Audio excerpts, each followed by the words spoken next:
So hello, my name is Dr. Robert Bert Davis. Everybody calls me Dr. Bert. And I have the pleasure of serving as the president and CEO of America's Black Holocaust Museum, nestled here in Bronzeville, Milwaukee, Wisconsin. I'd like to take a few moments to introduce you to the museum. And we're going to start right here at the very beginning. And if you could just kind of get a look at this, one of the important things that Dr. Cameron wanted to illustrate was that Black people in America, we didn't start with slavery, right? So setting context is really important, especially for a museum, because museum exhibits are designed either chronological order in terms of history, events, but also thematic, putting some context to it. This museum will do a little bit of both. So starting with the Cradle of Life, illustrating the African continent, is really important because, quite frankly, DNA, genetics, have proven that all human beings evolved from sub-Saharan Africa. And so setting that as a thematic context is really, really important, especially for our young people who, quite frankly, don't really have a clear grasp of who we are and what we've evolved to become. We then talk about some significant events along this timeline. It's really important here to talk about the traditions that came out of the continent of Africa, most especially Eastern Africa and Western Africa, because of the culture and also because of the economics. So at one time, it's been illustrated that Mansa Musa, who helped create a lot of the trade routes leading out of Africa, because we all know that Africa, the continent of Africa, is one of the richest continents in terms of natural resources, other than South America, in the entire world. So shipping those resources out, and at one time Mansa Musa was an African, was thought to be one of the richest men in the world in the 1400s. So once again, just setting some tempo and illustrating that all of our history, our collective history as human beings, is something that has contributed to our entire history. Whether it's, if you break it down into race, which is another subject, or ethnicities and cultures, all of these things contribute to the fabric and the DNA of our world. And so this was very, very important to Dr. Cameron, and this is how we wanted to start this museum experience. So if you think about culture, and so I will always say that culture trumps strategy, and it trumps everything, right? Our cultures, whether you're Polish or Irish, Black, or whatever, culture and traditions help to shape and mold us. So the culture coming out of West Africa was the tradition, and everybody has their version of griots. We just call it griots, right? But everybody passes down information from generation to generation. And the griots were characterized as those who created these wonderful stories around the tradition of passing our information from one generation to the other generation. One of the unique differences as it relates to Africans that were then part of the transatlantic slave trade was that at some point we were forbidden to read and write. And so the only traditions that we had that kept us unified, and we did come from all different types of tribes, was storytelling. The other part of the storytelling or the griot tradition is music. A lot of the music that is rooted in America came from the fact that there were no other ways of communication, taking the traditions from West Africa, now being planted here in the United States, was through music. So R&B, blues, jazz, all of those different cadences that we are familiar with, and then essentially rock and roll and rap, all of that kind of came from this groundswell of the tradition of coming over here, telling our stories verbally and through song. And so one of the things that the research has showed, and not just for this museum, but all museums, whether it's zoos and aquariums, botanical gardens, you name it, if you've got an exhibit like this, people will typically spend, it depends on the person, 5 to 10 minutes reading like this panel, right? If you have a person interpreting this panel, they'll spend 40 times longer because they are now able to interact. So the griot's role is going to be that of a docent, because docents, in the tradition of docents, is to be the interpreters, right? To be the segue between what's printed material and the human being. And so there's so many stories that I've shared and have been shared with me throughout the years around, because my previous life was in zoos and aquariums, where if you had an animal keeper just standing in front of the exhibit, people will never leave because they just want to be connected. And so that's the purpose of the docent, is to once again bring the exhibit to life and make it quote unquote experiential, because that is the true purpose of having a museum. Yes, and if we can join me, there's two things, and that was a really great question. If you, number one, you can stand here, but if you look and you can see, if you're standing here, your sight lines go, if you just would take a panoramic swap, you're taking in actually several different exhibits. So you will concentrate on the ones that are here, but it really, and it was very intentional, and this all happened before I got here. This was because of Brad Pruitt, who's, for all practical purposes, my predecessor. They created these sight lines so that you really thought, or you think, or you feel that this exhibit, this entire exhibit, is part of multitudes of exhibits.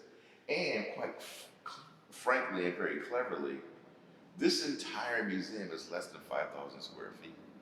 But the way in which these exhibits have been laid out, it's just like the Jewish Museum. The Jewish Museum, you can meander around, and when you realize that it's very, very small, but they've cleverly crafted these paths in which you think that you're like in a maze almost. The same things, the same characteristics go here. So it's like twofold. You're going to be able to focus on the exhibit you're standing in front of, but you also get a taste of all of these things, and that also enhances the experience. This is probably the most emotional part of the museum, but I think it is one of the most poignant. And if you had 10 minutes, I'd say, stop here to learn about the transatlantic slave trade and the effects that it had on the people who were enslaved, the space, because the space that they've created here is literally the space that they had for 3 to 4 months coming from West Africa. So can you just imagine being in the space right here for 4 months, right? So it's extraordinarily gripping and powerful.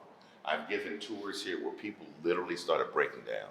I was going to ask that question next. They literally started crying. And to be honest with you, when I first started here in 2019, coming around to this corner that talks about a campaign of terror, the original terrorists in the United States, of course, were the KKK. People don't want to deal with that reality, but it is. This corner here, Campaign of Terror, based on Dr. Cameron's book, A Time of Terror, this is where it becomes what we would say gut-wrenching, because you really see the really abhorrent behavior that people demonstrated just to prevent people of color from having these rights that all citizens of the United States were granted.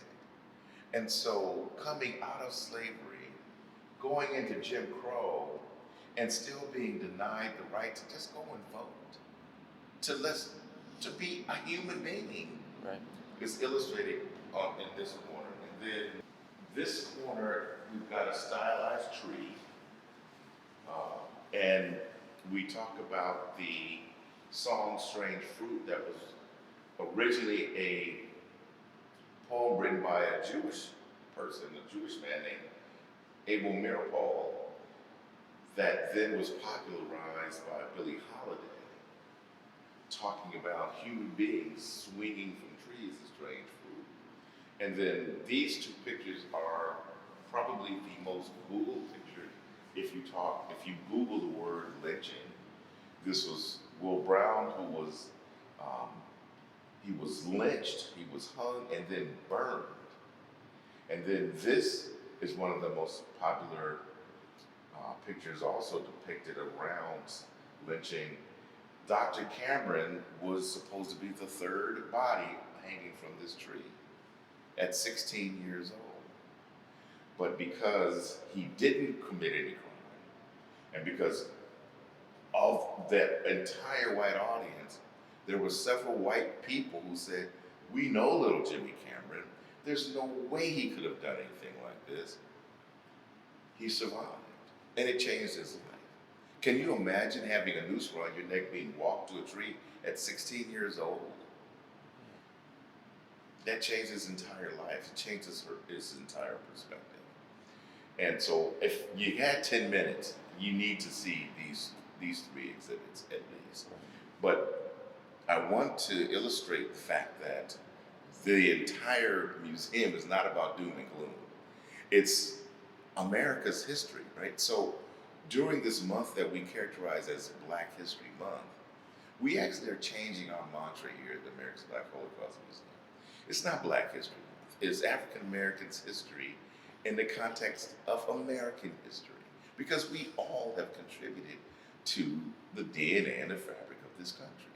And so for us to say that it's Black history, no, it's American history. The contributions of people of color, whether you're Latino or whomever, Asian, whomever, it's important for us to recognize that we all are part of this country. And so when we are misidentified as being anything other than that, it's a mischaracterization. And it's wrong, because America wouldn't be America. Let's be clear. America would not be America if it were not for blacks, if it were not for the enslaved that built this country. You can fight one word with another. These are the facts.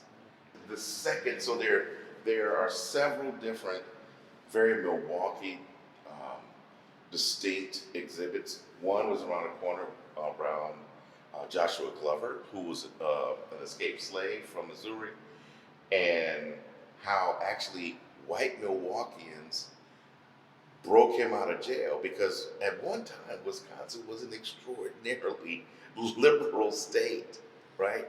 And so we had a huge number of abolitionists here, and who didn't believe in slavery, who didn't believe in enslaving people or disenfranchising people. And so they actually, this state was one of the last states to actually enact the Fugitive Slave Act. As a matter of fact, even when it was passed, Wisconsin said, no, we're not doing that. And so when Joshua Glover escaped, he was hidden here, not only here, but several locations around the state of Wisconsin, which most people don't have any idea.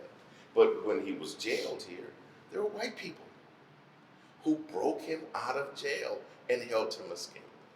So the second installation is The Great Migration. And it's very, very interesting, because even my own family is part of this migratory pattern. So if you look here, primarily most of the people that are black in Milwaukee came from Mississippi and Alabama, migrated up through Tennessee, Kentucky, ended up on the West Coast as far as Pennsylvania, Ohio, Indiana.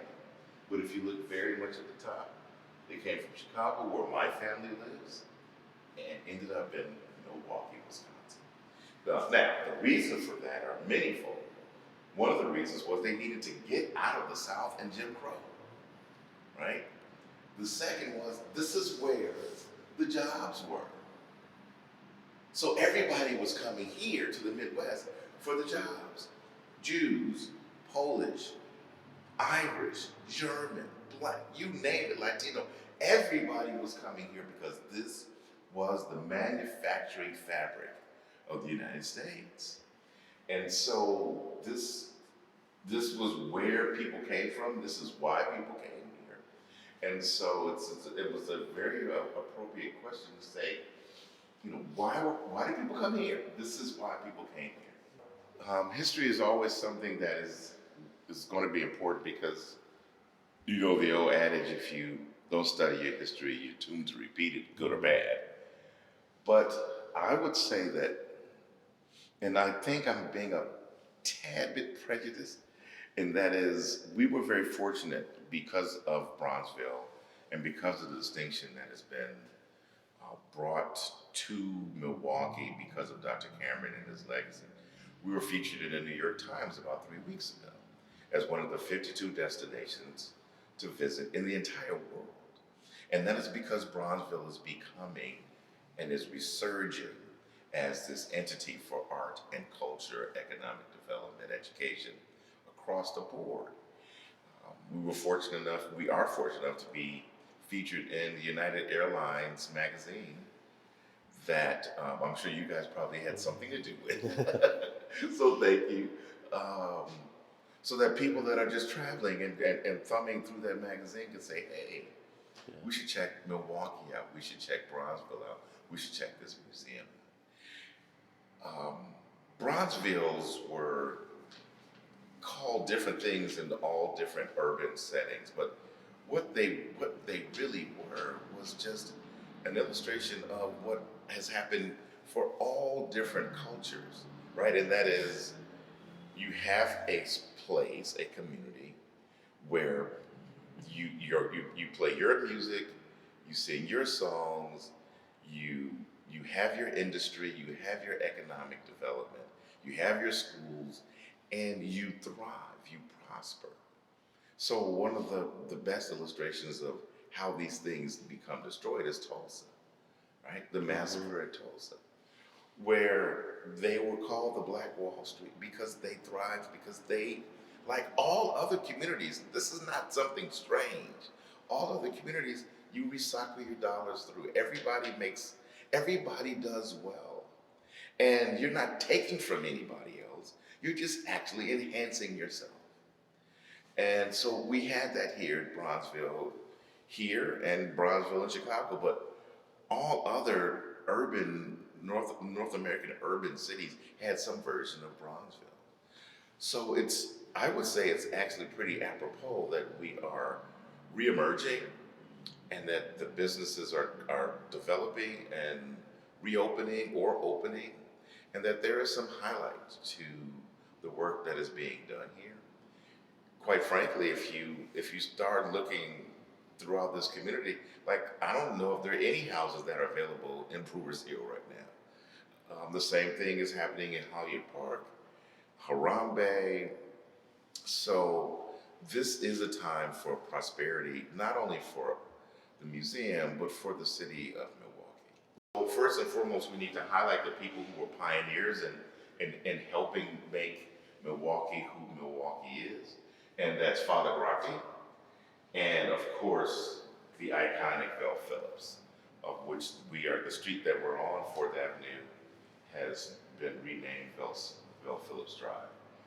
So reflecting on our history, the pioneers, as I mentioned before, the state of Wisconsin has been very, very liberal. So there will be stories that we can continue to share around and about Milwaukee. It's black and white, and all denominations, but we need to first reflect on our history and then bring that history forward in terms of, so what do we do with it? So what do we do with history? We learn, we understand where we came from, and those of us who are really steeped in the struggle or making change or being committed to change, we study our history and then we learn from it and then we move forward. So that's one of the important purposes of this museum. And this section of the museum, which is committed to Milwaukee, primarily Bronzeville. And then there will be in this room here, the reflection room, the large reflection room, we actually are going to have very Milwaukee-specific exhibits around important Milwaukeeans, not just Black Milwaukeeans, but all Milwaukeeans who have actually helped Milwaukee to be important. But now bringing it forward to 2022, um, I'll be very frank and honest with you. When I decided to come back, I thought that maybe we would have this location, but then we moved down to the lakefront with all the other heavy hitters, and I was summarily told, no, this is where we're going to be an anchor. And so that's exactly what we've been. So we have been like this anchor for the reemergence. Now, the critical piece to how it's going to be important is the fact that we will partner with all of our other partners here, right? So the medical college is moving across the street. Greater Milwaukee Foundation is moving across the street. The Bronzeville Center for the Arts is moving literally next door. Who's literally next door is the Urban League. So there are countless economic development plans and cultural plans. The Jewish Museum, Milwaukee Public Museum, we were their partner in bringing the International Nelson Mandela exhibit, to the public museum, and we were their official partners. Partnerships are going to be very critical because nobody can do it by themselves. And so I think the linchpin of our existence and the success is that we serve as this reservoir of, hey, you can meet here in our community room, we can brainstorm here. We will be partners with all like-minded organizations and or individuals that want to uplift this community and the city. And I think that's really going to be the strength of the museum. The museum in context has its importance, but our ability to leverage the importance of the museum in bringing all of these partners together, that's what creates a sense of community. I think that's what's going to be our strength. Okay, so one of the really important additions to the museum experience over the last probably 10 or 15 years is creating some way in which people can leave their thoughts about the experiences that they just had and share it with the museum or the zoo or aquarium or botanical garden, or actually become a part of what we're calling now our living archive. So we have a reflection room, which is just over my left shoulder, and this is going to allow people to actually film themselves, and they can opt in or out as to whether or not they want everybody to see it, if it becomes a part of our web presence, or it doesn't. It's something that allows people to share their thoughts and their feelings about what they just experienced. In my experience of being in this business, in museums and aquariums and zoos for over 30 years, is some of the most emotionally riveting letters that I've ever received in terms of whether I was given a tour and it was a thank you, or it was a letter or note, were people who said, when we got in the car or when we we got on the bus from the school, those kids couldn't stop talking. They just could not believe what they saw.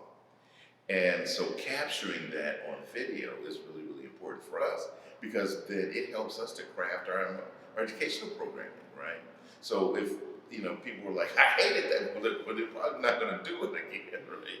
But if they said, we really love this, then we will then even enhance that experience again. So sharing those moments are really poignant. And I did it first at the Milwaukee Public Museum when they were redoing the Samson exhibit. And there are people who literally wrote letters from Stockholm and from Germany and from West Africa who grew up here and then have gone all over the world and all over the United States. And they were like, I grew up and I could not wait to see Samson. And, silverback gorillas, male silverback gorillas, are icons at every zoo in every city in the world. And so we want to capture that vibrant emotional experience. And how we share it is going to be up to the people, but I think this is going to be actually one of the most important parts of the museum. Remember to visit us as often as you can. Tell all of your friends and family about the museum and the importance of the museum. And if you want to seek further information, please go to our webpage, which is abhm.org. Thank you so much.